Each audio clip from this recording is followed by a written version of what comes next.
Kevin's had a long and distinguished Supercross career, but 2008 might have been the best out of any of the year that he's had on this tour. Brought the championship right down to the wire in Vegas. Haven't seen in a while. I know you raced the Paris Supercross, but we didn't see you over the summer, and you were trying to get things together.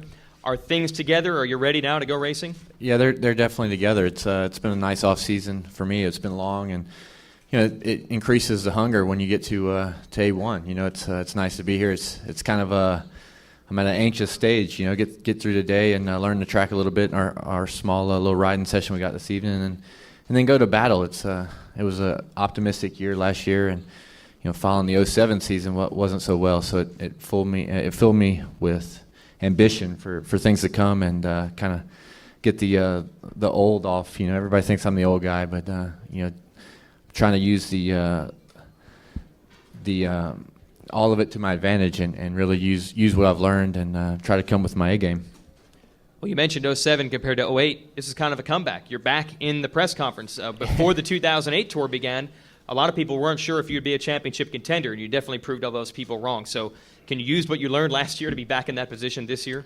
Well, I hope. It's people come and they go, and it seems like I'm still here and feeling good, but reality is there's a lot of guys that are going to be hunting for 3 spots, and the podium's not getting any bigger, so it's going to be tough. But I think that with obvious love that you have to have for a sport after being here for so long and seeing so many of the same faces on both sides of this mic, it's you kind of get to that point where you just hope that we can go do battle, and you don't shy away from it, and that the guys are going to be tough, and you don't even worry about that anymore because that's just reality. So you have to deal with it, and at the end of the day, I want as many people that can hang up there, and having the 40 or 50 or 60,000 people on their feet screaming. That's kind of what it's about, and the motivation to continue driving.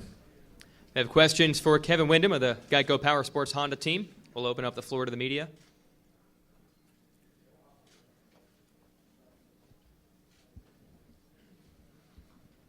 Okay, Dub, a lot was made during the Supercross preview show, Monster Supercross preview show, about the rivalry between Reed and Stewart and some of the animosity between those two riders. I know that you've had a long and distinguished career, but there could be some rivalry with those top 2 guys with yourself, and talk a little bit about that history.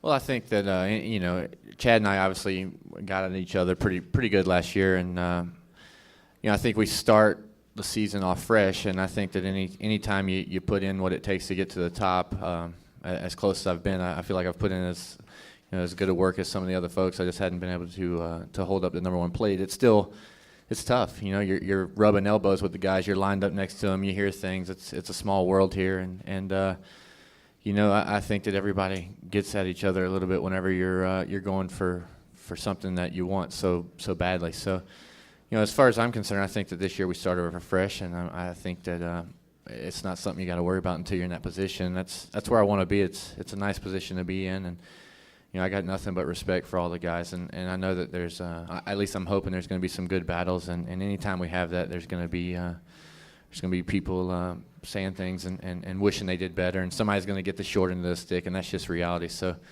we're starting over with a clean slate right now, and I guess it's my job to try to be up there with the guys that are going to be going fast, and until I do that, it's kind of a non-issue. But just hope that the races stay tight, for everybody's sake, and give the media something to talk about. That's the goal. Normally, you're one of the guys, who's a threat to win any race, and I think you won 4 races last year. But coming into this year, like David was alluding to, it seems like people haven't been talking about you a whole lot. Considering you were only a few points out of the lead and won 4 races last year. Can you talk a little bit about if you've even noticed that, or what that means to you? Not much. I got to be honest with you. I'm glad to be